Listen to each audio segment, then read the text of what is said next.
word tradisioneel gekoppel deur die viering van Palmsondag word bekend as Lydensdag. En terwyl Markus 11 'n wonder van openbare viering uitbeeld, bied Psalm 31 aan die ander kant vir ons 'n somber, interne werklikheid van die lyding wat op daardie intog volg. En ons fokus vir die boodskap is juist daar die kontras. Die kontras van 'n openbare heerlikheid teenoor 'n privaat angs. Die triomfantelike intog van Markus 11. Jesus betree Jerusalem onder uitroepe van Hosanna, soos ons reg deur die diens nou al gehoor het. Dit beskryf 'n persoon wat die maar Hosanna en 'n kampanje van kalmblare. Dit is 'n oomblik van uiterlike messiaanse erkenning en natuurlik ook 'n hoop. Want almal het gehoor van hierdie koning wat sal kom en daar is hoop op verandering. Psalm 31 aan die ander kant is 'n gebed van benoudheid. Hierdie gedeelte verskuif die fokus na die lydende diensknegt. Dit beskryf vir ons 'n persoon wat die smaak van al my teestanders en 'n voorwerp van vrees vir vriende is. En dit is parallel met hoe dieselfde skare wat in Markus 11 juig, later Jesus sou verlaat of teen hom sou draai. Geliefdes, wanneer ons kyk na hierdie twee tekste, dan vind ons 'n isolasie. Die spreker word vergeet in Psalm 31. Asof hy dood is en hy hoor baie fluisteringe en komplotte teen hom. Jesus gaan die stad alleen binne op 'n jong donkie, wetende dat sy pad na die kruis en 'n totale verlating lei. Maar wat gebeur in Markus 11? Ek vertrou op U, Here. Ek sê, U is my God. My tye is in U hande. Jesus gaan voort met die mandaat wat deur sy Vader aan hom gegee is. En hy stap die stad binne, ten spyte van alle gevaar wat hom bedreig. Ons sien ook, geliefdes, 'n pleidooi vir God se aangesig om te skyn en vir verlossing in onfeilbare liefde. Markus 11 merk die tyd van besoeking waar God se guns en teenwoordigheid letterlik die stad binnekom. In die hersiene algemene lectionarium of revised standard lectionary word hierdie tekste spesifiek met mekaar gepaar om gelowiges daaraan te herinner dat die Palmsondag, soos ons vroeër ook genoem het, Palmsondag, die vreugde van Palmsondag, die Hosannas, die triomfantelike atmosfeer van Palmsondag onafskeidbaar is van die passie en die lyding.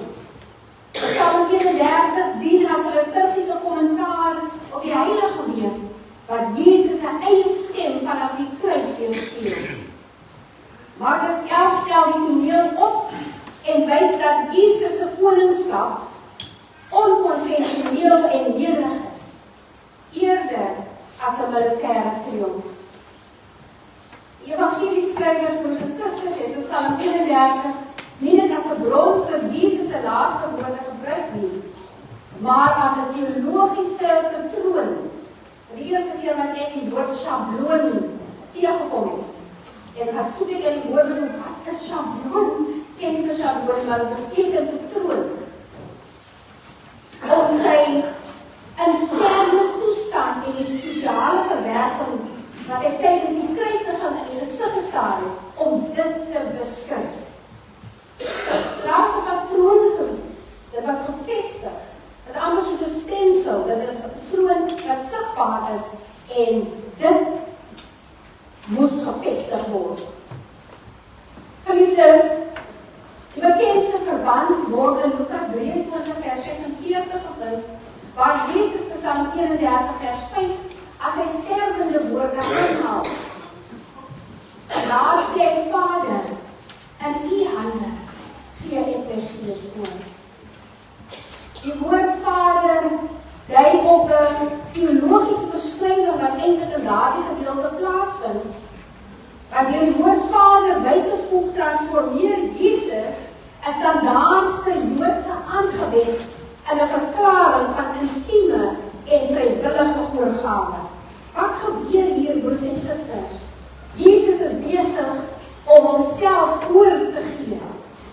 En dit dui verder op sy soewereiniteit.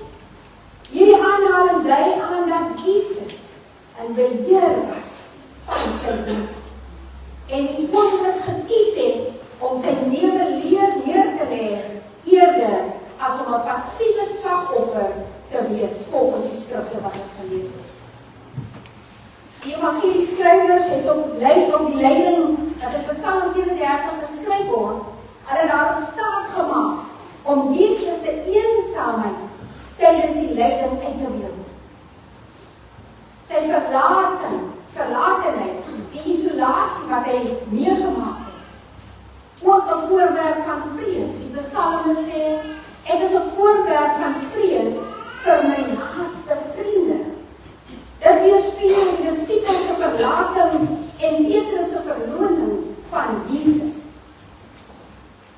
Diegene wat my op straat sien, sê die woord van die Here, vlug van my af.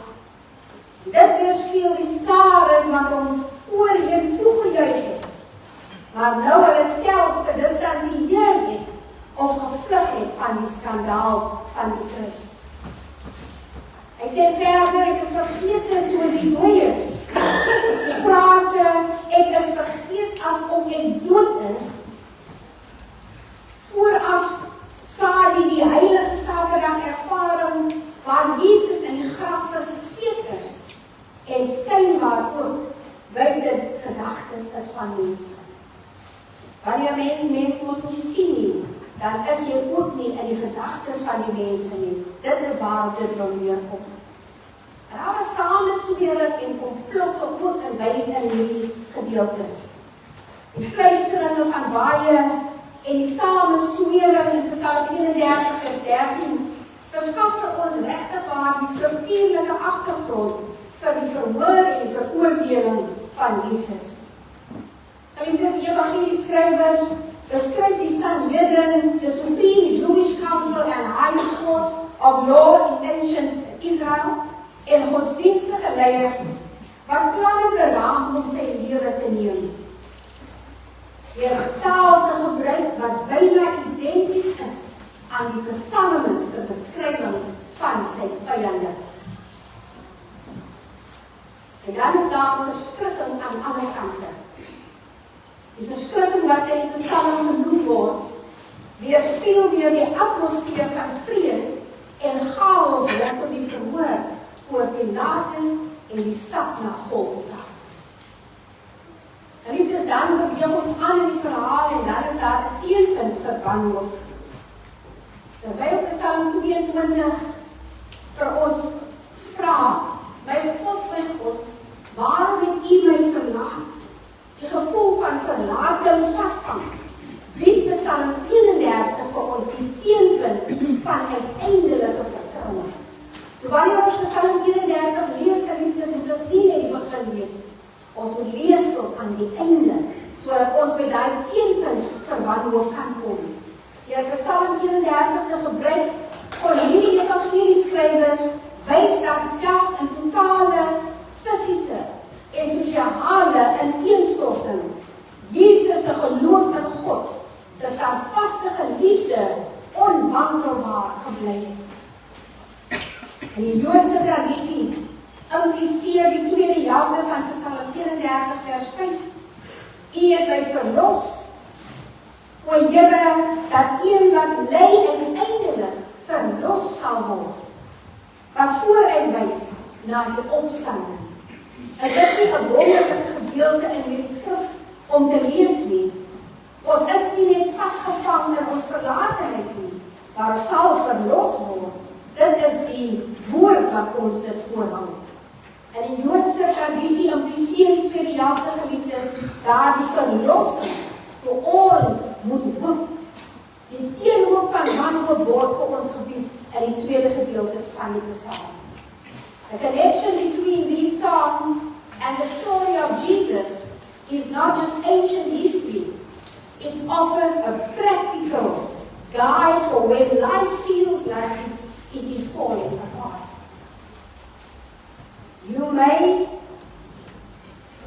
are given permission to lament. You are given permission to cry. You are given permission to weep. You are given permission to be angry. You don't have to pretend with God. Jesus used the Psalms to express his darkest feelings. Why have you forsaken me? When you feel abandoned, when you feel overlooked, or when you're treated unfairly, use these scriptures as your own words. It proves that honesty with God is not a lack of faith. It is actually a deep form of intimacy with our God. The in your hands restoration, according to Psalm 31, is giving control over things you can't fix. Wanneer ons die dinge weer kan regmaak nie, is dit dan 'n tyd, geliefdes, om oor te gee. Maar nie oor te gee in enige een se hande nie, maar om oor te gee spesifiek in God se hande. At the end of a stressful day, literally pray Psalm 31 verse 5. Into your hands I commit my spirit. Geliefdes, ek raak eintlik bewoe, hartseer hier. Maar ons almal kom met tye wanneer ons moeg is, moeg gesukkel is, moeg van alles wat rondom ons gebeur en dit skyn maar so negatief lyk. Ons raak moeg daarvoor. Maar die woord van die Here sê vir ons is nooit alleen nie. En daarom aan die einde van die dag, wanneer jy deurgaan, wanneer die werk nie lekker is nie, of wanneer jy ander uitkomste soek, gebruik Psalm 31 vers 5 en sê, Here, nie meer my wil nie, into your hands I commit my spirit. Surrender your reputation. People whisper about you. You are concerned about people, what people might think about you. You are concerned about the wrong things. So surrender your reputation. Surrender your future. Because your times are in his hands. Hoekom sal ons bekommer vir die toekoms, wanneer God in beheer is? Hoekom sal ons geliefdes vir ons regte waan bekommer, wanneer God in beheer is? Surrender your future. You have no control over it. We don't even know what will happen when we leave this church. We have no control over our future. So why bother stressing about that when God clearly says we can give ourselves over to him? Our times are in his hands. Surrender your anxiety. Anxiety is 'n verskriklike ding, geliefdes. Angstigheid hou mens terug om vorentoe te beweeg. Angstigheid, depressie, jy beweeg in 'n ander fase in jou lewe, jy beweeg in donkerte. Wat nie goed is vir mens nie. Wat nie goed is vir enige persoon nie. Surrender your anxiety to God. Yes, we need to go to the doctor. We need the assistance. But we need to ask God to please bless all the medication that I'm about to take.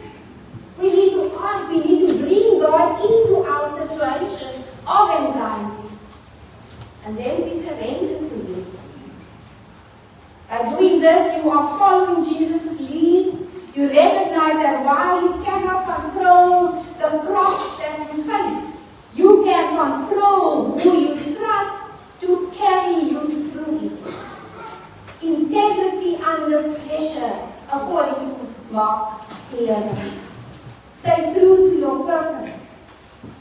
even when the crowd changes. Stay true to your purpose even when the crowd is gone. Stay true to your purpose. Maar het gaat niet oor die mens nie. It's all about you and God. In Mark 11, the crowd loved Jesus, and days later they hated him. If you base your worth on public approval, you will be on a seesaw, a vapor. Today you will be on a high, and tomorrow you will be on a very low.